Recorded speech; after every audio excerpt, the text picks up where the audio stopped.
Hey guys, so as we've talked about, we can use dashes, commas, or parentheses when we interrupt ourselves in the middle of a sentence to add more information. So how do you pick which one to use?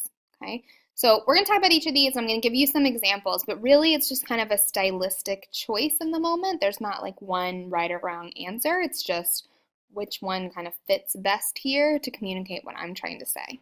Okay, so let's start with parentheses. So you can use parentheses to surround something that seems a little bit out of place in the sentence, okay? So when we're adding information that maybe is a little out of place, doesn't flow well with the rest of our sentence, that's a good place to use parentheses, okay? So this might be kind of like a comment on what you're saying, a little like a side comment, things like that. All right, so an example. The 30th anniversary of the eruption of Mount St. Helens, parentheses, May 18th, 1980, brought back vivid memories of ash and darkness. So this is something we want to tell the reader, but it's not a necessary part of the sentence. It's not a dramatic statement. It doesn't flow well with the rest of the sentence, kind of the way it's formatted in there. So it's a good place to put parentheses. Doesn't flow well, a little bit of extra information, not anything you need to really stand out. Okay, so here's another one. I'm heading out, movie night, but I'll call you in the morning. So movie night, again, this is another little like side comment, okay?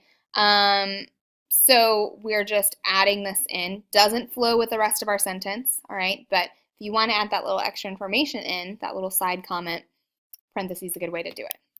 All right, now, dashes. When you use dashes, that's like putting a spotlight on that addition, okay? So dashes interrupt your sentence in a way that parentheses and commas don't, okay? So example, they fled through the woods and then George, dear sweet George the accountant, jumped out from behind the tree and stabbed them.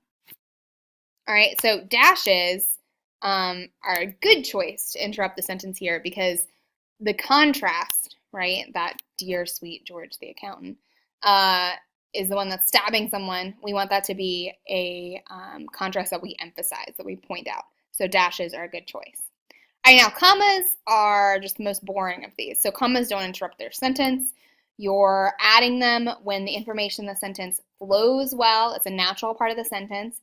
And it's not super important, right? It doesn't warrant dashes. Just normal part of your sentence, flows well, doesn't need to stand out in any way. Okay, so for example, my youngest sister, Megan, will be visiting soon. Megan just tells you who the youngest sister is. Information flows in the sentence, doesn't need to stand out. All right, good place for commas.